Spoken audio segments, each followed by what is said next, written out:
Lecture में हम class 12 physics chapter 1 पढ़ेंगे जो है इलेक्ट्रिक फील्ड एंड चार्जेस। आज के लेक्चर में हम देखेंगे कि इलेक्ट्रिक चार्जेस क्या होते हैं और उनकी हेल्प से इलेक्ट्रिक फील्ड कैसे इंड्यूस या डेवलप होती है, और हम इलेक्ट्रिक फील्ड के बारे में भी देखेंगे कि वो होती क्या है और कैसे डेवलप होती है। चैप्टर में हम सबसे पहले टॉपिक देखेंगे कि व्हाट इज चार्ज। हम अपने आसपास अपने साइंस में भी पढ़ते आते हैं, काफ़ी बार 9th-10th में भी पढ़ते हैं कि चार्ज ये होता है या हमारे आसपास चार्ज है, हर एक ऑब्जेक्ट में चार्ज होता है। लेकिन एक्चुअली ये चार्ज का मीनिंग क्या होता है वो हम यहाँ पर देखेंगे। एक विलियम गिलबर्ट साइंटिस्ट थे, उन्होंने एक डेफिनेशन दी थी चार्ज की। तो उनके अकॉर्डिंग चार्ज क्या होता है? Charge is any property of a material और charge is any property possessed by a material object due to which it can exert electric force और it can even respond to electric force. तो इसका मतलब क्या है कि charge किसी भी ऑब्जेक्ट की वो एक प्रॉपर्टी है जिसकी वजह से वो ऑब्जेक्ट इलेक्ट्रिकल फोर्स को एक्सर्ट भी कर सकता है। एक्सर्ट मींस दूसरे ऑब्जेक्ट के ऊपर भी अपना फोर्स एक्सर्ट कर सकता है, डाल सकता है। और अगर किसी और ऑब्जेक्ट की वजह से इलेक्ट्रिकल फोर्स आ रहा है तो वो भी वो एक्सपीरियंस कर सकता है ऑब्जेक्ट। अब बेसिकली हम कैसे जज करेंगे कि किसी ऑब्जेक्ट को या कोई ऑब्जेक्ट चार्ज्ड है या नहीं? हमें पता है एक एटम क्या होता है। एटम के अंदर एक सेंटर में न्यूक्लियस होता है। न्यूक्लियस का मतलब हम जानते हैं कि न्यूक्लियस पॉजिटिवली चार्ज्ड होता है। उसके अराउंड इलेक्ट्रॉन्स रिवॉल्व करते रहते हैं। अगर कोई भी एक ऑब्जेक्ट है, हम उसे क्या बोलते हैं कि वो एक न्यूट्रल ऑब्जेक्ट है। न्यूट्रल मींस मान लो कोई भी एक मेटल का पीस रखा हुआ है तो उसे टच करने से थोड़ी हमें करंट लग जाता है तो वो कंडक्टर। कंडक्टर मींस इलेक्ट्रिसिटी को कंडक्ट करता है, लेकिन उसके अंदर अभी भी प्रोटॉन्स भी हैं और इलेक्ट्रॉन्स भी हैं। लेकिन अगर ऐसे कोई पीस पड़ा हुआ है रैंडमली, उसे हम टच करेंगे तो अभी वो हमें करंट नहीं मारेगा। क्यों? क्योंकि इस टाइम वो न्यूट्रल ऑब्जेक्ट है। न्यूट्रल मींस जितने पॉजिटिव चार्ज उसके न्यूक्लियस में है उतने ही नेगेटिव चार्ज इलेक्ट्रॉन्स की फॉर्म में उसके आसपास, न्यूक्लियस के आसपास रिवॉल्व कर रहे हैं। तो टोटल पॉजिटिव चार्ज और टोटल नेगेटिव चार्ज क्या हो जाते हैं? इक्वल। तो पॉजिटिव और नेगेटिव एक दूसरे को कैंसिल आउट कर देंगे तो नेट चार्ज हमारे एक एटम में क्या हो जाएगा, एक ऑब्जेक्ट में क्या हो जाएगा? जीरो। अब क्या होगा, मान लो मैं बाहर से कुछ भी ऐसा करता हूं कि इसमें से इसके इलेक्ट्रॉन्स को निकाल देता हूं। मान लो अभी इसके पास करंटली 5 पॉजिटिव चार्ज है और 5 नेगेटिव चार्ज है न्यूट्रल के फॉर्म में, जब ये एटम न्यूट्रल है। अब न्यूक्लियस बिल्कुल सेंटर में होता है और सारा का सारा पॉजिटिव चार्ज उसके न्यूक्लियस में ही होता है। तो सेंटर से कोई भी चार्ज निकाल पाना, एक्सट्रैक्ट करना बहुत डिफिकल्ट हो जाता है। इसलिए हम कभी भी ऑब्जेक्ट में से पॉजिटिव चार्ज नहीं निकाल सकते। इसके सरफेस पे क्या है, ये इलेक्ट्रॉन्स रिवॉल्व कर रहे हैं। तो हम किसी भी ऑब्जेक्ट से इलेक्ट्रॉन्स एक्सर्ट कर सकते हैं, निकाल सकते हैं या उसमें इलेक्ट्रॉन डाल सकते हैं। तो क्या होगा, मान लो इसमें से मैंने 2 इलेक्ट्रॉन निकाल दिए। अगर 2 इलेक्ट्रॉन इनमें से निकाल दिए तो क्या हो जाएंगे, इसके पास 3 नेगेटिव चार्ज और पॉजिटिव चार्ज कितना है? 5। तो ओवरऑल चार्ज कितना हो गया? 3 नेगेटिव चार्ज इन 3, इसमें से 3 पॉजिटिव चार्ज को कैंसिल आउट कर देंगे तो बचेगा क्या मेरे पास? Overall 2 positive charge. तो अब ये ऑब्जेक्ट क्या हो गया? Positively charged. अगर दूसरा तरीका देखें, अगर मैं इसमें इनिशियल इसमें 5 नेगेटिव चार्ज थे, इसमें 2 इलेक्ट्रॉन्स और डाल देता हूं, इंड्यूस कर देता हूं, तो क्या हो जाएगी? 7 नेगेटिव चार्ज हो जाएगा। 5 पॉजिटिव चार्ज 5 नेगेटिव चार्ज को कैंसिल आउट कर देंगे तो ओवरऑल क्या बचेगा मेरे पास? 2 नेगेटिव चार्ज। तो ये ऑब्जेक्ट कैसा हो जाएगा मेरा? नेगेटिवली चार्ज हो जाएगा, जिसका चार्ज होगा 2 नेगेटिव। तो यहां से हमने देखा कि हम किसी भी ऑब्जेक्ट को चार्ज कैसे बना सकते हैं, या तो उसके इलेक्ट्रॉन्स को निकाल दें। अगर इलेक्ट्रॉन्स को निकाल देंगे तो वो बॉडी बन जाएगी हमारी पॉजिटिवली चार्ज्ड, या उसमें इलेक्ट्रॉन्स इंड्यूस कर दें यानी डाल दे बाहर से, तो वो बॉडी फिर क्या बन जाएगी? Negatively charged. तो इस तरीके से हम कह सकते हैं कि ये बॉडी चार्ज्ड है या चार्ज नहीं है। अगर पॉजिटिव और नेगेटिव चार्ज में कभी भी डिफरेंस आएगा, difference means number of positive और नंबर ऑफ नेगेटिव चार्ज अगर कभी भी डिफर करेंगे तो वो बॉडी क्या कहलाएगी? Charged body. सो अब नेक्स्ट टॉपिक हमारा है कंडक्टर्स, इंसुलेटर्स एंड डाइलेक्ट्रिक्स। कि कंडक्टर्स क्या होते हैं, इंसुलेटर्स क्या होते हैं और डाइलेक्ट्रिक्स क्या होते हैं, और इन तीनों में डिफरेंस क्या होता है। सबसे पहले हम देखते हैं कंडक्टर्स क्या होते हैं। कंडक्टर कोई भी ऐसा सब्सटेंस जो चार्ज को एक जगह से दूसरी जगह ट्रांसफर कर सके, वो हमारा कंडक्टर है। मान लो मेरे पास एक काफी लॉन्ग रॉड है और यहां पर मैंने उस पर चार्ज दिया पॉइंट ए पे, और वो चार्ज पॉइंट ए से ट्रांसफर होकर किसी और पॉइंट पे चला जाए इसी सब्सटेंस के अंदर, तो ये वाला सब्सटेंस मेरा क्या हो जाएगा? कंडक्टर। सो बेसिकली कंडक्टर क्या होगा? जो फ्लो ऑफ चार्ज को सपोर्ट करे। तो कंडक्टर में अगर मैं एक जगह पर चार्ज रख दूंगा तो वो चार्ज उस बॉडी के पूरे सरफेस के ऊपर मूव कर सकता है या पूरे सरफेस के ऊपर स्प्रेड हो सकता है। तो ये वाला सब्सटेंस मेरा क्या हो जाएगा? कंडक्टर। तो ये फ्लो ऑफ चार्जेस को सपोर्ट करते हैं। नेक्स्ट पॉइंट क्या हुआ कंडक्टर्स के बारे में? कंडक्टर्स क्या करते हैं? अपने थ्रू इलेक्ट्रिक फील्ड को पास होने देते हैं। इलेक्ट्रिक फील्ड क्या होती है ये हम आगे पढ़ेंगे। तो अभी के लिए हम ये ध्यान रखते हैं कि कंडक्टर्स क्या करते हैं? अपने थ्रू इलेक्ट्रिक फील्ड को पास होने देते हैं।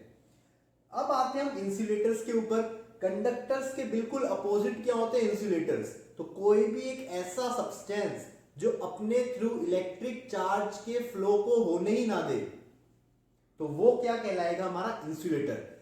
अगर एग्जांपल देखें, मान लो ये मेरे पास सब्सटेंस है और मैंने पॉइंट ए के ऊपर कोई भी चार्ज दे दिया, तो क्या होगा इंसुलेटर में? अगर मैं चार्ज पॉइंट ए पे दे रहा हूं तो हमेशा ही वो चार्ज पॉइंट ए पर ही रहेगा, वो जरा सा भी नहीं हिल पाएगा। तो ऐसे सब्सटेंस को हम क्या बोलते हैं? कंडक्टर। अब हमने पढ़ा इलेक्ट्रिसिटी क्या होती है? Flow of electric charge. और करंट का हमने भी फॉर्मूला पढ़ा हुआ है, I equal to Q by T. तो rate of flow of charge is known as current. तो कंडक्टर में क्योंकि टाइम के साथ साथ चार्ज ट्रेवल हो रहा है ऑब्जेक्ट में, इसलिए कंडक्टर्स क्या होते हैं? Good supporter of electric current. लेकिन इंसुलेटर में मैंने क्या बोला? अगर पॉइंट ए पे मैंने चार्ज दिया तो कभी भी पॉइंट ए से हिल के किसी और पॉइंट पे जा ही नहीं सकता, वो हमेशा ही मुझे पॉइंट ए पे ही मिलेगा। तो फ्लो ऑफ चार्ज क्या हो गया? जीरो। तो करंट इंड्यूस कितना हो गया इंसुलेटर्स के अंदर? जीरो। तो insulators does not support flow of electric current, इसीलिए इंसुलेटर्स को छूने से हमें इलेक्ट्रिक शॉक कभी भी नहीं लग सकता। फॉर एग्जाम्पल वुड या प्लास्टिक, हमने ये पढ़ा हुआ है कि अगर किसी भी पर्सन को इलेक्ट्रिक करंट लग रहा है तो हम वुड की हेल्प से उसे हटा सकते हैं। क्यों? क्योंकि वुड क्या है? वो एक इंसुलेटर है। वुड में क्या होगा? अगर चार्ज आ भी गया एक एंड पे, मान लो एक एंड से मैंने वुड को पकड़ा हुआ है और दूसरे एंड से मैंने करंट को टच कर दिया, तो करंट में जो चार्जेस है वो इंसुलेटर या वुड के इसी पॉइंट पे रहेंगे, यहां से ट्रेवल होके मेरे में नहीं आ सकते। इसलिए क्या होते हैं? वो इंसुलेटर्स होते हैं, फ्लो ऑफ करंट को सपोर्ट ही नहीं करते। क्यों? क्योंकि उसमें चार्ज फ्लो ही नहीं हो सकते। कंडक्टर्स में क्या होते हैं? चार्ज फ्लो हो सकता है, इसलिए अगर कंडक्टर को मैं पकड़ूंगा और यहां पर चार्ज करंट से या करंट इंड्यूसिंग बॉडी से मैंने टच कर दिया तो इसके थ्रू पास होके मेरी बॉडी में आ जाएंगे और मुझे इलेक्ट्रिक शॉक लग सकता है। सेकेंड चीज, कंडक्टर्स में सिल्वर एक ऐसा मटेरियल है जो बेस्ट कंडक्टर ऑफ इलेक्ट्रिसिटी कहलाता है, कि सिल्वर सबसे बेस्ट है इलेक्ट्रिसिटी को कंडक्ट करने में। लेकिन यहाँ पर एक क्वेश्चन आता है, फिर क्यों हम अपनी इलेक्ट्रिक वायर्स में सिल्वर को यूज नहीं करते, क्यों कॉपर और एल्यूमिनियम को यूज करते हैं? तो इसका एक आसान सा आंसर क्या है कि सिल्वर क्या होता है? कॉपर और एल्यूमिनियम से काफी ज्यादा कॉस्ट में ज्यादा होता है, इसकी कॉस्ट बहुत ज्यादा हो जाती है। तो अगर इसको हम अपनी इलेक्ट्रिक वायर्स में यूज करेंगे तो इलेक्ट्रिक वायर्स की कॉस्ट बहुत ज्यादा बढ़ जाएगी, जो सबके लिए पॉसिबल नहीं हो सकता अफोर्ड करना। In comparison aluminium and copper की कॉस्ट काफी कम होती है और इनकी कंडक्टिविटी भी काफी अच्छी होती है। सिल्वर जितनी नहीं होती, लेकिन सिल्वर से थोड़ी बहुत ही कम होती है, जो हमारे मुताबिक काफी ज्यादा है। इसलिए हम कॉपर और एल्यूमिनियम को यूज करते हैं इलेक्ट्रिक वायर्स में। लेकिन best conductor of electric current क्या है? सिल्वर। तो हमने देख लिया कंडक्टर्स क्या होते हैं, इंसुलेटर्स क्या होते हैं। थर्ड चीज हमारी आती है डाइलेक्ट्रिक्स, डाइलेक्ट्रिक क्या होता है? डाइलेक्ट्रिक बेसिकली इंसुलेटर की फॉर्म है। Dielectrics are insulators only.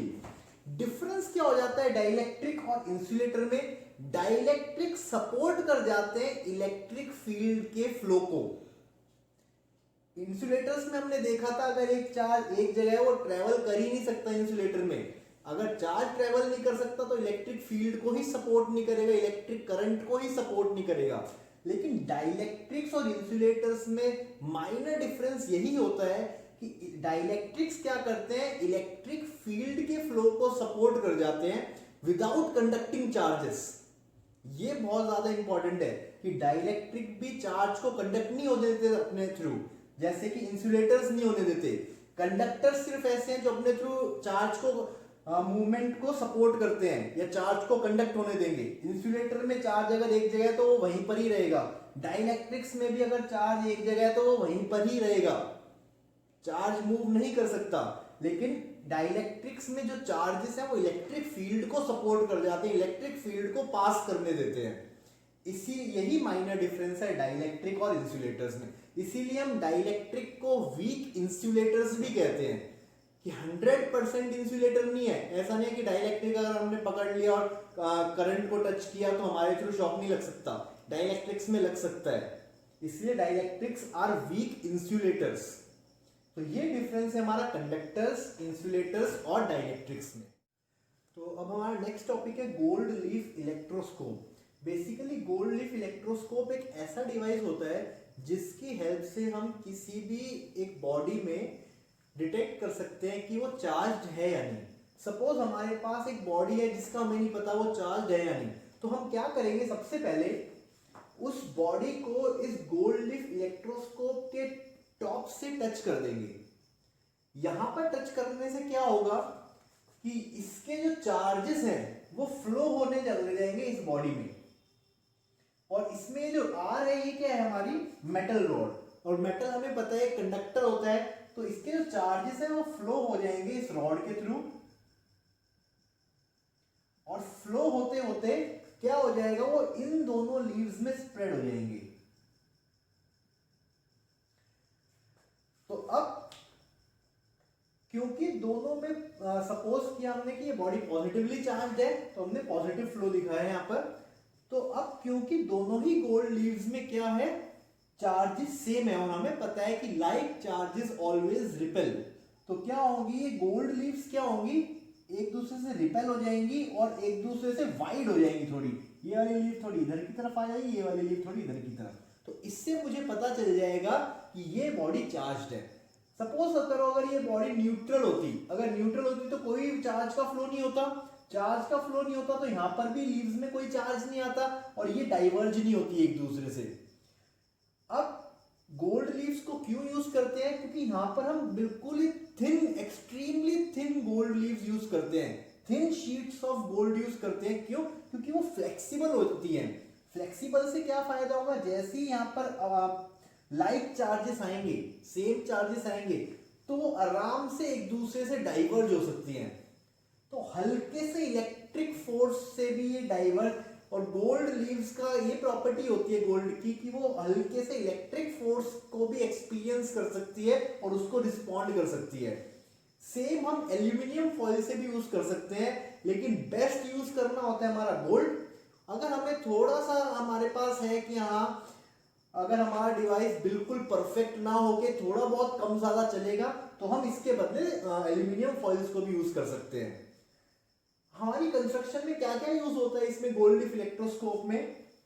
जो हमारी एल है, ये एल रिप्रेजेंट करती है दोनों गोल्ड लीव्स को। ये होती है extremely thin gold foils.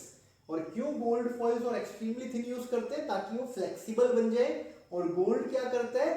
Extremely small electric force को भी रिस्पॉन्ड कर सकता है। आर हमारी क्या है? Metal rod. मेटल रॉड ताकि हमारे यहां से चार्जेस ट्रांसफर हो सके। जी हमारा क्या है? Glass jar. ग्लास जार क्यों यूज करते हैं हम? क्योंकि ग्लास क्या है? एक परफेक्ट इंसुलेटर होता है, हीट का भी और इलेक्ट्रिक करंट का भी। इसीलिए हम ग्लास जार बेसिकली यहां पर सुटेबल होता है। एस हमारी क्या है? Insulating stopper. स्टॉपर का काम क्या होता है कि ये जो मेटल रॉड है इसको कहीं आसपास टच नहीं होने देता और ना ही मूवमेंट को होने देता है, इसको एक ही जगह पर ये स्टक रखता है। ये हमारा इस स्टॉपर का काम है। और इंसुलेटिंग क्यों होता है? ताकि इस मेटल रॉड और इस स्टॉपर में चार्जेस लीक ना हो जाएं।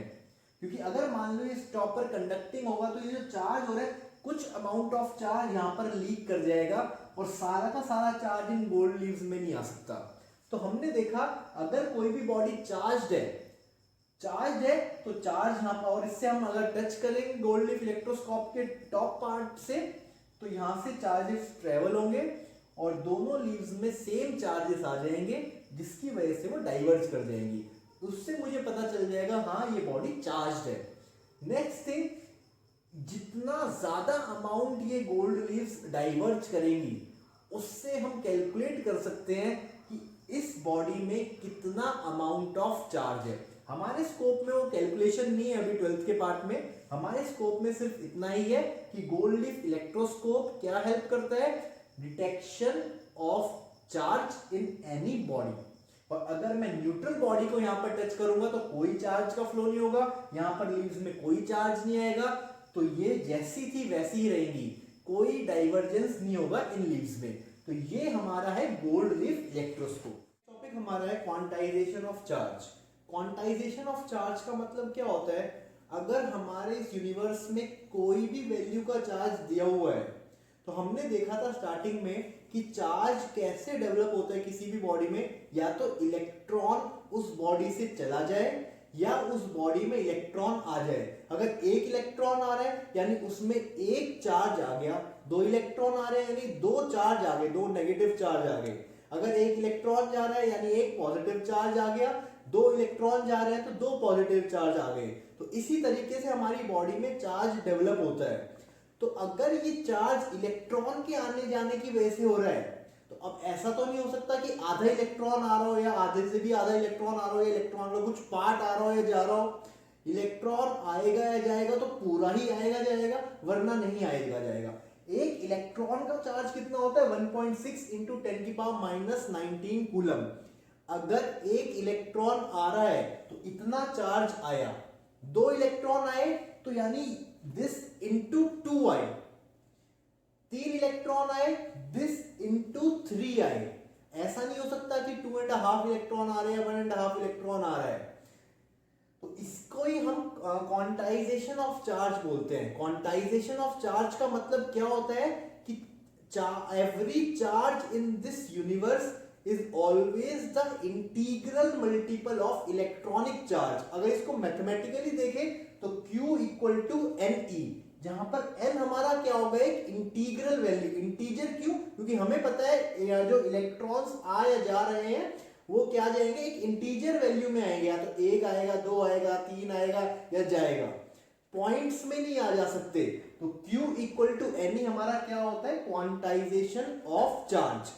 अब एक आपके लिए मैं एक क्वेश्चन दे रहा हूं जो आप कर सकते हैं कि चेक करना है कि क्या 5.8 इंटू 10⁻⁻18 कूलम चार्ज पॉसिबल है या नहीं।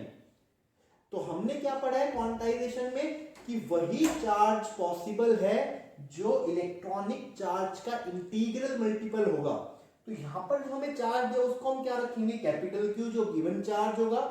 E की वैल्यू हमें पता है और यहां से हम क्या निकाल लेंगे? N। अगर n एक इंटीजर वैल्यू आ रही है तो यानी ये चार्ज पॉसिबल है। अगर n नॉन इंटीजर वैल्यू आ रही है, नॉन इंटीजर मींस अगर डेसिमल वैल्यू आ रही है, तो दैट मींस ये चार्ज पॉसिबल नहीं है। तो आप ये क्वेश्चन अपने आप ट्राई कर सकते हैं और कमेंट सेक्शन में इसका आंसर मुझे लिखकर भेज सकते हैं। नेक्स्ट हमारा टॉपिक है चार्जिंग बाय इंडक्शन। यानी अगर हमारे पास कोई भी एक अनचार्ज्ड बॉडी है उसे हमें चार्ज करना है, और एक ऐसे मेथड है इंडक्शन मेथड जिससे हम उस अनचार्ज्ड बॉडी को चार्ज कर सकते हैं। चार्जेस मींस या तो पॉजिटिवली चार्ज बना सकते हैं या नेगेटिवली चार्ज बना सकते हैं। तो चार्जिंग बाय इंडक्शन को हम इन 4 स्टेप्स से हम सीख सकते हैं कि क्या ये मेथड होता है। इंडक्शन का मतलब क्या होता है कि चार्ज इंड्यूस करना without actually touching the body. तो इसमें हम क्या करेंगे? हमारा फर्स्ट स्टेप क्या है? Taking the uncharged body. हमने एक अनचार्ज्ड बॉडी ले ली। अनचार्ज मींस एक न्यूट्रल बॉडी है, इसमें जितने नेगेटिव चार्जेस हैं उतने ही पॉजिटिव चार्ज हैं, तो ओवरऑल इसमें चार्ज कितना है? 0। यानी नेट चार्ज इसका 0 है। नेक्स्ट सेकंड पॉइंट क्या होगा, second step, bringing charged body near to uncharged body. अब हम एक कोई भी चार्ज्ड बॉडी ले लेंगे जिसका हमें पता है पहले से ही कि ये चार्ज्ड बॉडी है, या तो पॉजिटिवली चार्ज हो सकती है या नेगेटिवली चार्ज हो सकती है।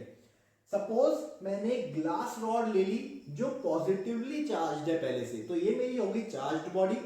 इसको मैं अपनी अनचार्ज्ड बॉडी के नजदीक ले आया, लेकिन टच नहीं करूंगा, यहाँ पर फिजिकल कांटेक्ट नहीं होगा इन दोनों के बीच में, सिर्फ उसके नजदीक लाया। इसकी वजह से क्या होगा, क्योंकि इसमें पॉजिटिव चार्ज है और इस अनचार्ज्ड बॉडी के अंदर अभी पॉजिटिव भी है और नेगेटिव भी है, तो क्योंकि हमें पता है कि एक बॉडी के अंदर सिर्फ और सिर्फ इलेक्ट्रॉन्स ही एक जगह से दूसरी जगह ट्रांसफर हो सकते हैं। प्रोटॉन्स कहां पर होते हैं, सेंटर में, न्यूक्लियस में, वो ट्रांसफर नहीं हो सकते।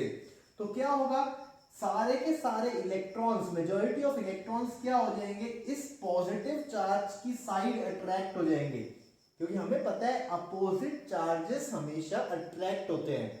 अब क्योंकि सारे, मान लो जो यहां पर भी इलेक्ट्रॉन्स थे वो भी इधर की तरफ आ गए, तो यहां पर इलेक्ट्रॉन्स की वैकेंसी हो गई। जैसे यहां के इलेक्ट्रॉन्स यानी यहां का नेगेटिव चार्ज वहां पर गया, तो यहां पर पॉजिटिव चार्ज डेवलप हो गया। एक्चुअली में डायग्राम में देख के लग रहा है कि पॉजिटिव इधर चले गए, नेगेटिव इधर चले गए, लेकिन एक्चुअली क्या होता है कि यहां के भी जो नेगेटिव चार्ज इलेक्ट्रॉन्स है वो यहां पर शिफ्ट हो गए, क्योंकि यहाँ के नेगेटिव इलेक्ट्रॉन्स या नेगेटिव चार्ज यहाँ पर शिफ्ट हुए, तो यहाँ पर नेगेटिव चार्ज की वैकेंसी हो गई, यानी नेगेटिव चार्ज कम हो गया, तो ओवरऑल यहाँ पर चार्ज कौन सा हो गया, पॉजिटिव। एक्चुअली पॉजिटिव ट्रेवल नहीं कर सकता, ट्रेवल सिर्फ नेगेटिव ही कर रहा है। तो यहाँ पर हमें क्या लगेगा कि यहाँ पर पॉजिटिव चार्ज यहाँ पर डेवलप हो गया और इस साइड नेगेटिव, क्यों, क्योंकि इलेक्ट्रॉन्स इधर अट्रैक्ट हो गए। थर्ड स्टेप हमारा क्या हो, अब हमें क्या करना है, क्योंकि मैंने ग्लास रॉड किया लिए पॉजिटिव, तो यहां पर नेगेटिव आ गया। अब मुझे जो एक्स्ट्रा पॉजिटिव चार्ज है इसको रिमूव करना है। जैसे ही ये एक्स्ट्रा पॉजिटिव चार्ज रिमूव हो गया, तो इस बॉडी में मेरे पास ओवरऑल सिर्फ नेगेटिव चार्ज बचेगा और ये बॉडी मेरी चार्ज हो जाएगी नेगेटिवली। इसके लिए मुझे क्या चाहिए, जितना यहाँ पर पॉजिटिव चार्ज है उतना ही यहाँ पर अगर नेगेटिव चार्ज और दे दूं एक्स्ट्रा, तो यहां पर ये साइड न्यूट्रल हो जाएगी। ये साइड जैसे ही न्यूट्रल हो जाएगी मेरी, ओवरऑल चार्ज इस साइड 0 और इस साइड नेगेटिव, तो जैसे इस ऑब्जेक्ट को मैं हटाऊंगा ये नेगेटिव चार्ज सारे में स्प्रेड हो जाएगा और मेरी बॉडी नेगेटिवली चार्ज बन जाएगी। तो अब मेरा नेक्स्ट स्टेप क्या रहेगा, यहाँ की जो पॉजिटिव चार्ज है इसको न्यूट्रल करना। और हम कोई भी चार्ज को न्यूट्रल, बेस्ट तरीका क्या होता है, उसको अर्थिंग या ग्राउंडिंग कर देते हैं। तो हमारा जो थर्ड स्टेप रहेगा वो ग्राउंडिंग रहेगा। ग्राउंडिंग में हम क्या करते हैं कि इस साइड को हम एक मेटेलिक वायर या मेटेलिक कंडक्टर से, ग्राउंड से हम ज्वाइन कर देते हैं, इसको हम ग्राउंडिंग कहते हैं। ग्राउंड क्या होता है, ग्राउंड कितना भी अमाउंट ऑफ चार्ज को एक्सेप्ट कर सकता है और कितना भी अमाउंट ऑफ चार्ज ट्रांसफर कर सकता है, अपने आप को न्यूट्रल हमेशा रखते हुए। यानी अगर मान लो यहां पर पॉजिटिव चार्ज है, इस पॉजिटिव चार्ज को अगर मैंने ग्राउंड किया, तो इसको न्यूट्रल बनाने के लिए इतने ही नेगेटिव चार्ज चाहिए और मुझे पता है कि सिर्फ और सिर्फ नेगेटिव चार्ज ही मूव हो सकता है। तो क्या होगा, यहां से उतने ही इलेक्ट्रॉन्स क्या कर जाएंगे, मूव कर जाएंगे इस साइड, यहां पर इधर ऐसे मूवमेंट होगी। और ये इलेक्ट्रॉन्स यहां पर तब तक मूव करते रहेंगे तब जब तक यहां पर न्यूट्रलिटी नहीं आ जाती। तो एक टाइम पे जैसी न्यूट्रलिटी आ जाएगी, इलेक्ट्रॉन्स फ्लो करना बंद कर देंगे और ये वाली साइड मेरी क्या हो जाएगी, न्यूट्रल। सपोज करो मुझे नेगेटिव चार्ज को ग्राउंड करना होता, सपोज यहाँ पर नेगेटिव चार्ज है, मुझे इसको ग्राउंड करना है, तो मुझे पता है नेगेटिव चार्ज ट्रांसफर हो सकता है, तो उस टाइम पे ये जो एक्स्ट्रा इलेक्ट्रॉन्स है यहाँ पर ये ग्राउंड की तरफ आ जाएंगे। तो अगर पॉजिटिव चार्ज को मुझे न्यूट्रल करना है तो अर्थ से नेगेटिव चार्ज चले जाएंगे, अगर नेगेटिव चार्ज को न्यूट्रल करना है तो अर्थ के अंदर नेगेटिव चार्ज चले जाएंगे। तो इस तरीके से हम अर्थिंग या ग्राउंडिंग कर सकते हैं। तो थर्ड स्टेप में क्या हो गया, मेरी ये वाली साइड क्या होगी, न्यूट्रल। थर्ड स्टेप को करते हुए ये चीज ध्यान रखनी है कि जो चार्ज बॉडी है, चार्ज ग्लास रॉड, इसको नहीं हटाना। अगर इसको मैं हटा दूंगा तो ये नेगेटिव चार्ज भी स्प्रेड हो जाएगा और ये भी ग्राउंड हो जाएगा। इसीलिए थर्ड स्टेप में इस वाली चार्ज बॉडी को जरूर रखना है ताकि ये इन नेगेटिव चार्जेस को अट्रैक्ट रखे, ताकि ये इधर ना चले जाए और ग्राउंड ना हो जाए। अब जैसी ग्राउंडिंग हो गई वैसी अब मेरा फोर्थ स्टेप क्या है, रिमूविंग चार्ज्ड बॉडी। यानी जो भी मेरी ग्लास रॉड थी उसको मैंने हटा दिया, जैसी वो हटाया ये अट्रैक्शन खत्म हुई यहाँ पर, और ये नेगेटिव चार्ज पूरी बॉडी के अंदर यूनिफॉर्मली स्प्रेड हो जाएंगे। तो मेरी बॉडी क्या बन गई, नेगेटिवली चार्ज। तो यहां से हमने क्या देखा है, अगर मुझे अनचार्ज बॉडी को नेगेटिवली चार्ज करना था तो मैंने जो चार्ज बॉडी थी वो पॉजिटिवली, तो जिस टाइप की मैं चार्ज बॉडी लूंगा उससे अपोजिट पोलैरिटी का चार्ज मेरा डेवलप होगा मेरी अनचार्ज्ड बॉडी में। सेकेंड चीज, यहां पर कहीं पर भी मैंने चार्ज और अनचार्ज्ड बॉडी को टच नहीं किया है, यानी फिजिकल कांटेक्ट नहीं किया इन दोनों का, ताकि इनके बीच में ट्रांसफर हो सके। तो यहां पर मैंने चार्ज यहां पर एक्स्ट्रा डाला नहीं है कुछ, इस बॉडी से इसमें या इस बॉडी से इसमें, इसीलिए इस मेथड को हम क्या बोलते हैं, चार्जिंग बाय इंडक्शन। नेक्स्ट चीज यहां पर क्या है, देखो इस बॉडी में कितना नेगेटिव चार्ज इंड्यूस हुआ है, जितना यहां पर अट्रैक्ट हुआ था इस पॉजिटिव बॉडी से। अगर मान लो इस पॉजिटिव बॉडी के पास +5 चार्ज है तो ये कितना अट्रैक्ट कर सकती है, ज्यादा से ज्यादा -5 चार्ज को अपनी तरफ अट्रैक्ट कर सकती है। तो +5 -5 से ज्यादा अट्रैक्ट नहीं कर सकता। इसका मतलब क्या है, 5 इलेक्ट्रॉन सिर्फ 5 प्रोटॉन्स को ही अट्रैक्ट कर सकते हैं, या 5 प्रोटॉन्स 5 इलेक्ट्रॉन्स को ही अट्रैक्ट कर सकते हैं, 5 से ज्यादा नहीं। तो या 5 से कम, मान लो इस बॉडी के अंदर सिर्फ 4 इलेक्ट्रॉन हो तो चारों के चार अट्रैक्ट हो जाते हैं। क्यों? क्योंकि यहां पर 5 चार्ज मैंने एग्जांपल में लिया है। तो इसका मतलब क्या है कि जितना मैग्नीट्यूड का चार्ज इस चार्जिंग बॉडी में है उतना ही मैग्नीट्यूड के चार्ज को ये अट्रैक्ट कर सकता है मैक्सिमम, यानी उतना ही मैग्नीट्यूड ऑफ चार्ज मेरा अनचार्ज्ड बॉडी में इंड्यूस हो सकता है मैक्सिमम। यानी जो भी इंड्यूसिंग चार्ज है, इंड्यूस्ड चार्ज है, वो हमेशा या तो कम रहेगा या ग्रेटर रहेगा चार्ज ऑफ इंड्यूसिंग बॉडी। ये मेरी है इंड्यूसिंग बॉडी,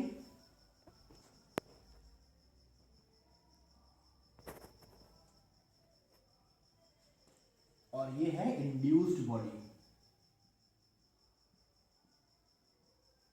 तो charge on induced body will be always less than और equal to charge of inducing body, और दोनों की पोलैरिटी क्या रहेगी, अपोजिट। अगर इंड्यूसिंग बॉडी मेरी पॉजिटिव है तो इंड्यूस्ड में क्या होगा, नेगेटिव। अगर इंड्यूसिंग बॉडी नेगेटिव है तो इंड्यूस्ड में क्या हो जाएगा, पॉजिटिव। तो पोलैरिटी हमेशा अपोजिट रहती है।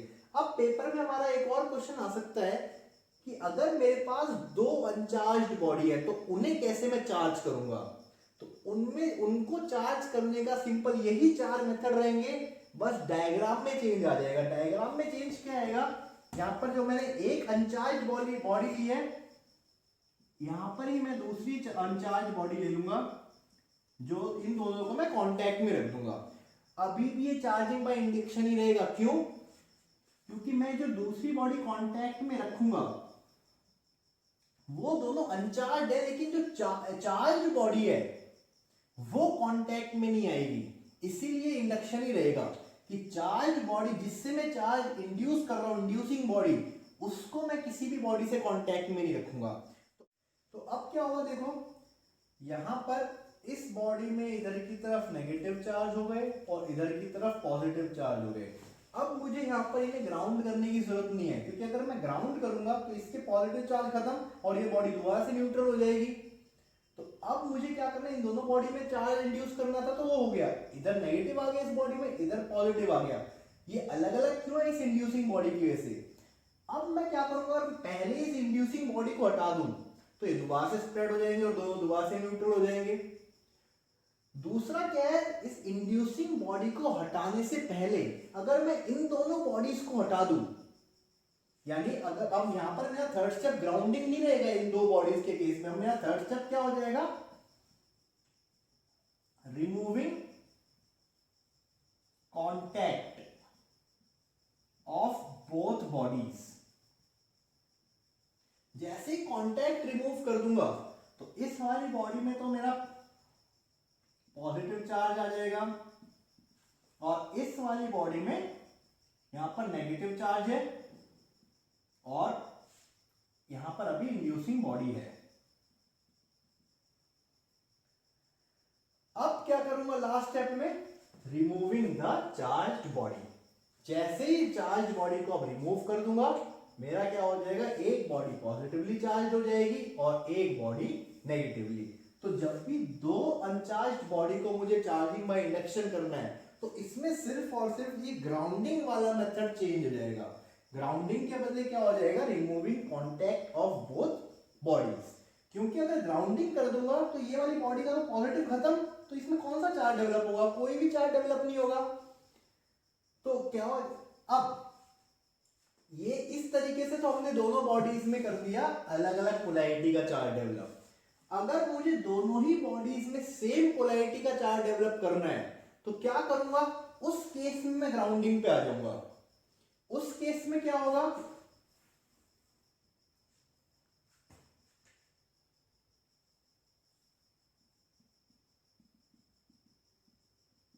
यहां पर इस बॉडी को ग्राउंड कर दिया तो इसके सारे चार्ज खत्म, सारा का सारा नेगेटिव चार्ज यहां पर। अब क्या करूंगा, इस चार्ज बॉडी को हटा दूंगा। जैसे इस चार्ज बॉडी को हटाऊंगा और ये दोनों आपस में कांटेक्ट में हैं, तो ये नेगेटिव चार्ज क्या हो जाएगा, इन दोनों में स्प्रेड हो जाएगा। तो क्या हो जाएगा मेरा, ये अभी भी कांटेक्ट में है और ये नेगेटिव चार्ज के दोनों में स्प्रेड हो गया। उसके बाद मैं क्या कर सकता हूं, रिमूविंग कॉन्टैक्ट ऑफ बॉडीज।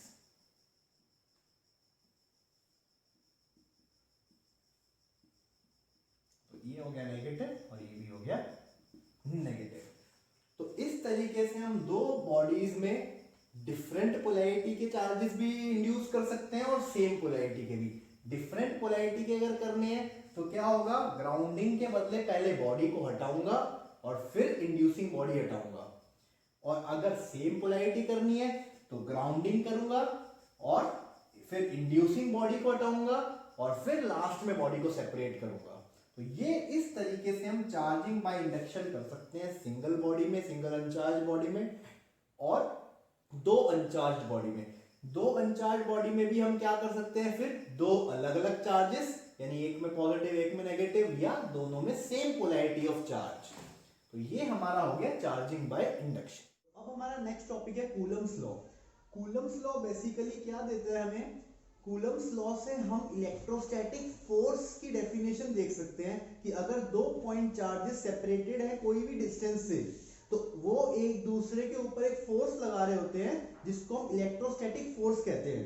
तो कूलम्स लॉ के अगर डेफिनेशन के अकॉर्डिंग जाए तो क्या बोलता है, the force of interaction between any two point charges is directly proportional to the product of charges and inversely proportional to the square of distance between them.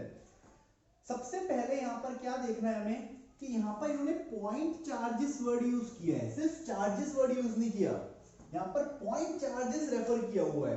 तो point charge का मतलब क्या होता है, एक चार्ज जिसकी डायमेंशंस बिल्कुल negligible है, जो पॉइंट के बराबर है साइज में। तो अगर मान लो एक बड़ा ऑब्जेक्ट है, उसको हर जगह से मैं स्क्वीज करता हूं तो एक पॉइंट ऐसा आएगा, वो एक पॉइंट बन जाएगा। सेम यही पॉइंट चार्ज होता है। पॉइंट चार्ज एक ऐसा चार्ज है जो डायमेंशनली सिर्फ पॉइंट के साइज के बराबर होता है। अब कूलम लॉ ने क्या बोला हमें कि जो इलेक्ट्रोस्टैटिक फोर्स होगा वो डायरेक्टली प्रोपोर्शनल होगा product of magnitude of charges. तो सपोज कर लेते हैं हमारे पास दो चार्जेस हैं Q1 और Q2 और इनके बीच में R डिस्टेंस है। तो इलेक्ट्रोस्टैटिक फोर्स क्या होगा, डायरेक्टली प्रोपोर्शनल होगा इन दोनों चार्जेस के प्रोडक्ट के बराबर। और सिर्फ हमें यहाँ पर इनका मैग्नीट्यूड लेना है, साइन नहीं लेना। हो सकता है एक चार्ज पॉजिटिव हो एक नेगेटिव हो, दोनों पॉजिटिव हो या दोनों नेगेटिव हो, तो हमें वो पॉजिटिव नेगेटिव कंसीडर नहीं करना। अभी हम यहाँ पर सिर्फ फोर्स का मैग्नीट्यूड निकाल रहे हैं। तो यहाँ पर Q1 और Q2 का सिर्फ और सिर्फ अभी मैग्नीट्यूड ले रहे हैं हम। सेकंड क्या बोला है कि ये जो फोर्स होगा वो इनवर्सली प्रोपोर्शनल होगा square of distance between them के। तो यहाँ पर हमने डिस्टेंस R से डिनोट किया है, तो F इनवर्सली प्रोपोर्शनल हो गया R स्क्वायर के बराबर। अब अगर इन दोनों को कंबाइन करूंगा मैं तो मेरे पास क्या आएगा, F proportional to Q1 Q2 by R square. अब अगर इस प्रोपोर्शनैलिटी के साइन को हटाकर इक्वल्स टू के साइन में कन्वर्ट करना है तो मुझे एक प्रोपोर्शनैलिटी कांस्टेंट बनाना पड़ेगा यहां पर। तो वो प्रोपोर्शनैलिटी कांस्टेंट हम डिनोट करते हैं K से। तो ये हमारा फॉर्मूला आ जाता है इलेक्ट्रोस्टैटिक फोर्स का। ये फोर्स का फॉर्मूला हमारे पास कहां से आया है, कूलम्स लॉ से। अगर हम थोड़ा सा याद करें, ये फोर्स ग्रेविटेशनल फोर्स के फॉर्मूले को एक तरीके से कॉपी करता है। ग्रेविटेशनल फोर्स क्या होता था, F equal to G m1 m2 by R square. वहां पर दो मासेस के बीच में हम फोर्स निकालते थे, वो होता था ग्रेविटेशनल फोर्स। यहां पर दो पॉइंट चार्जेस के बीच में हम फोर्स निकाल रहे हैं, जो होगा इलेक्ट्रोस्टैटिक फोर्स। तो ये हमारा होता है कूलम फोर्स या इलेक्ट्रोस्टैटिक फोर्स। अब कूलम लॉ से हमारे पास इलेक्ट्रोस्टैटिक फोर्स का फॉर्मूला आ गया कि F equal to K Q1 Q2 by R square, और K क्या था हमारा, प्रोपोर्शनैलिटी कांस्टेंट। K को हम इलेक्ट्रोस्टैटिक फोर्स कांस्टेंट भी बोल सकते हैं, जिसका फॉर्मूला होता है 1/4 पाई एप्सिलॉन नॉट, और इसकी वैल्यू जो होती है वो होती है 9 × 10⁹ न्यूटन मीटर स्क्वायर पर कूलम स्क्वायर। यहां पर एक नई चीज आई है एप्सिलॉन नॉट। एप्सिलॉन नॉट क्या होता है, absolute electrical permittivity of free space. अब ये परमिटिविटी का सिग्निफिकेंस क्या होता है, सपोज करो कोई भी एक सब्सटेंस या मटेरियल है, अगर इलेक्ट्रिक फील्ड लाइंस उस सब्सटेंस में से कितनी आसान तरीके से पास हो सकती हैं, या वो सब्सटेंस इलेक्ट्रिक फील्ड लाइंस को अपने थ्रू कितनी आसानी से पास होने दे सकता है, वो वैल्यू हमें क्या बोलती है, permittivity of free space. Free space means अभी हमारा सब्सटेंस फ्री स्पेस में रखा हुआ है। अगर मान लो ये दो चार्जेस फ्री स्पेस के बदले किसी मीडियम में चले जाते हैं, तो उस केस में हम फॉर्मूले में एप्सिलॉन नॉट यूज नहीं कर सकते, क्योंकि एप्सिलॉन नॉट का मतलब क्या है कि मेरे जो चार्जेस हैं वो इस टाइम फ्री स्पेस में है। जैसे इस पूरे apparatus को या दोनों चार्जेस को मैं किसी मीडियम में ले आऊंगा, यानी इनके बीच में जैसे मीडियम आ जाएगा, तो एप्सिलॉन नॉट किस में कन्वर्ट हो जाएगा, एप्सिलॉन में। ये एप्सिलॉन क्या हो जाएगा, एप्सिलॉन हो जाएगा एक तरीके से कि मीडियम में क्या है, परमिटिविटी। अब सपोज करो फोर्स इन फ्री स्पेस, जिसको हम F नॉट से बना देते हैं, equal to 1/4 pi epsilon naught Q1 Q2 by R square. अब हमने सेम सिचुएशन, यानी Q1 Q2 की चार्जेस है, उनके बीच में डिस्टेंस भी R है, इसको एक मीडियम में डाल दिया, R भी सेम रहने दिया, चार्जेस भी सेम रहने दिए। फोर्स इन मीडियम कितना हो जाएगा, Fm equal to 1/4 pi epsilon Q1 Q2 by R square. ये एप्सिलॉन क्या हो जाएगा, जैसे एप्सिलॉन नॉट क्या था, absolute electrical permittivity of free space. Epsilon क्या हो जाएगा, absolute electrical permittivity of medium.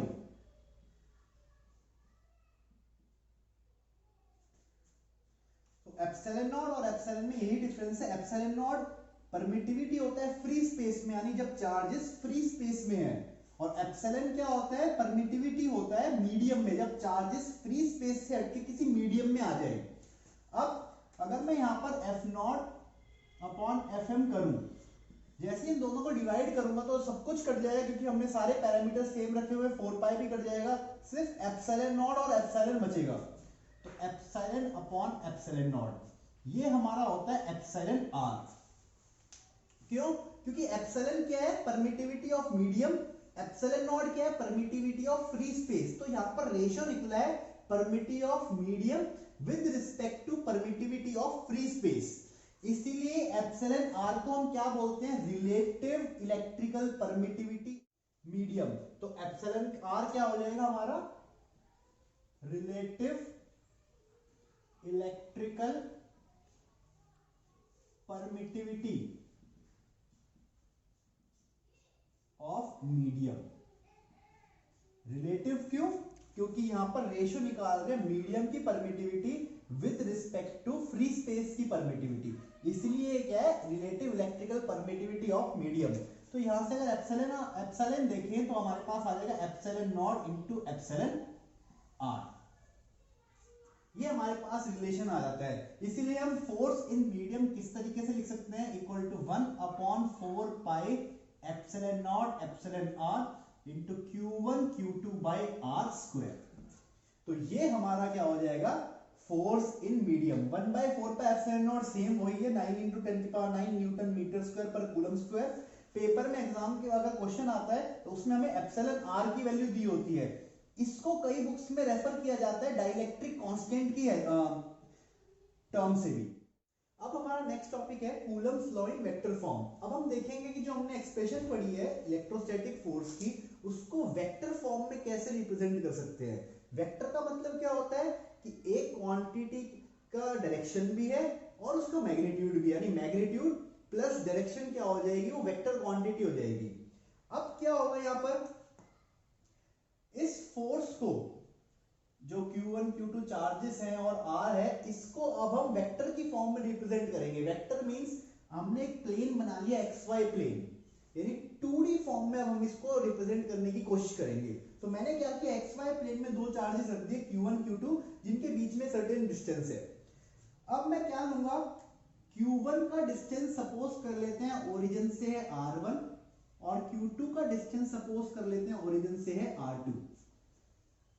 ये R1 और R2 क्या होगा, R1 को मैं लिख सकता हूं R1 equal to x1 i cap plus y1 j cap. Similarly R2 को मैं क्या लिख सकता हूं x2 i cap plus y2 j cap. ये क्या रिप्रेजेंट किया है कि R1 और R2 क्या है, x और y प्लेन में, यानी उसकी x एक्सिस पे भी कोई ना कोई डिस्टेंस होगा और y एक्सिस पे भी कोई ना कोई डिस्टेंस होगा। अगर इसको और अच्छे से हम देखें तो जैसे अगर इस Q1 को मैं x पे देखूं तो ये मेरा हो जाएगा x1 और अगर इसको y पे देखूं तो ये मेरा हो जाएगा y1। सेम अगर Q2 को देखूं x पे क्या हो जाएगा x2 और y पे अगर देखूंगा तो क्या हो जाएगा मेरा y2। अब मुझे क्या करना है, Q1 और Q2 के बीच में कितना डिस्टेंस है वो निकालना है। तो कैसे निकालेंगे, अब क्योंकि R1 और R2 को मैंने XY प्लेन में कर दिया तो अब ये एक तरीके से किसकी तरह बिहेव करेंगे, पोजीशन वेक्टर। ये R1 और R2 क्यों, क्योंकि ये X और Y के फॉर्म में है। ये I कैप J कैप क्या होते हैं, I कैप होता है X की डायरेक्शन, J कैप होता है Y की डायरेक्शन। अब क्योंकि R1 और R2 पोजीशन वेक्टर्स हैं तो इनका मुझे क्या निकालना है, रिजल्टेंट। Q1 और Q2 के बीच में x का डिस्टेंस कितना होगा, x2 माइनस x1, क्योंकि Q2 है x2 तक, Q1 है x1 तक, तो Q1 और Q2 के बीच का डिस्टेंस कितना हो जाएगा, x2 माइनस x1। तो ये वाला जो डिस्टेंस है ये हो जाएगा इनके बीच का x2 माइनस x1। नेक्स्ट इनके बीच का y डिस्टेंस कितना हो जाएगा, y1 माइनस y2। तो ये डिस्टेंस क्या हो जाएगा, y1 माइनस y2। अब दो वेक्टर हैं अगर हमारे पास, मान लो एक वेक्टर इस तरीके से एक वेक्टर इस तरीके से है, तो vector law of addition, triangle law क्या बोलता है कि जो तीसरा वेक्टर होगा, पहले तो इसको मुझे पैरेलली शिफ्ट करना पड़ेगा यहां पर, क्योंकि जब भी वेक्टर्स को ऐड करते हैं तो एक का हेड दूसरे की टेल पे होना चाहिए। अब जो तीसरी साइड होगी मेरी ट्राइंगल की वो मुझे क्या देगी, रिजल्टेंट। तो सेम इसको भी कर सकता हूं, इसको यहां पर शिफ्ट कर सकता हूं और जो तीसरी साइड होगी वो क्या देगी मेरे को, इनका रिजल्टेंट। तो ये मेरा क्या हो जाएगा, R12 और R21। R12 का मतलब distance of Q2 from Q1 और R21 का मतलब distance of Q1 from Q2। बस सिर्फ और सिर्फ R12 और R21 में डिफरेंस किस चीज का है, सिर्फ और सिर्फ डायरेक्शन का। अगर R12 की बात करूं तो Q1 का Q2 से डिस्टेंस, R21 का मतलब Q2 का Q1 से, तो Q2 का Q1 से डिस्टेंस यानी इस तरीके से आएगा तो डायरेक्शन हो जाएगी ये, और Q1 का Q2 से यानी Q2 से देख रहा हूं तो डायरेक्शन ये। तो एक तरीके से हम क्या कह सकते हैं कि R12 की जो डायरेक्शन होगी वो नेगेटिव होगी R21 की डायरेक्शन। ये कैप का मतलब क्या होता है, डायरेक्शन डिनोट करता है। नेक्स्ट, अब मुझे इसको वेक्टर की फॉर्म में लिखना है। सपोज कर लेते हैं Q1 और Q2 दोनों पॉजिटिव चार्जेस हैं। पॉजिटिव चार्जेस का मतलब क्या होगा, ये एक दूसरे को रिपेल करेंगे। रिपेल का मतलब अगर Q1 के ऊपर Q2 का फोर्स देखूं तो Q2 Q1 को क्या करेगा, रिपेल करेगा, यानी Q2 Q1 को अपने से दूर भेजेगा। तो ये हो जाएगा F12। F12 क्या होगा मेरे पास, force on Q1 due to Q2। Similarly अगर Q2 के ऊपर फोर्स देखूं तो Q1 क्या लगाएगा, रिपल्सिव फोर्स, तो इस डायरेक्शन में आएगा, ये हो जाएगा F21। तो F21 क्या हो जाएगा मेरे पास, force on Q2 due to Q1। अब फोर्स की डायरेक्शंस किससे मैच कर रही हैं, R12 और R21 की डायरेक्शन। R12 और R21 के अलोंग ही है फोर्स की डायरेक्शन। तो जब मैं इस फोर्स की डायरेक्शन बताऊंगा तो उसको किस फॉर्म में बता सकता हूं, R की फॉर्म में बता सकता हूं। अब देखो, अब अगर F12 की बात कर रहा हूं तो ये किसकी डायरेक्शन से मैच हो रहा है, R12 की डायरेक्शन से मैच हो रहा है, क्योंकि R12 क्या था, distance of Q1 from Q2। यहां पर लिख देता हूं, R12 क्या है, डिस्टेंस और position of Q1 from Q2, यानी Q2 से Q1 की तरफ आ रहे हैं, तो R12। सिमिलरली R21 क्या हो जाएगा, position of Q2 from Q1, यानी Q1 से Q2 की तरफ आ रहे हैं।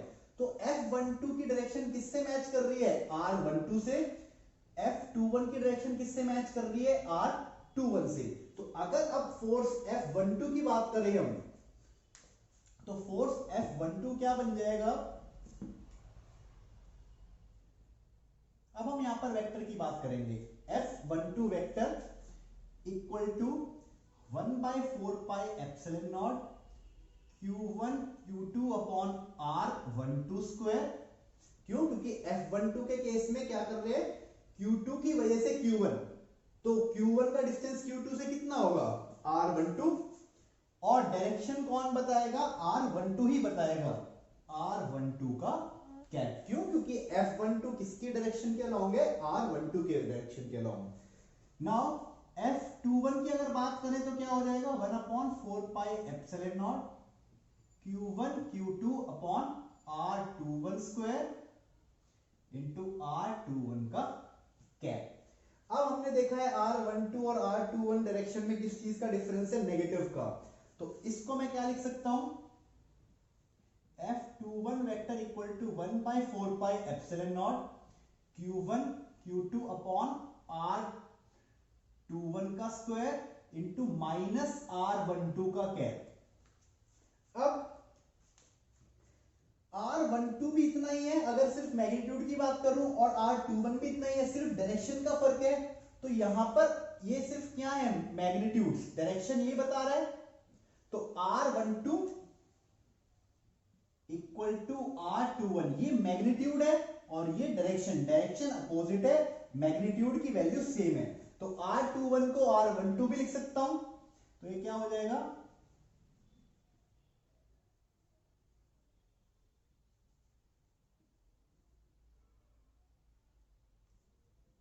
और ये माइनस का साइन मैं यहां पर ले आता हूं। ये क्या बन गया, अगर नेगेटिव साइन को छोड़ दूं तो F12।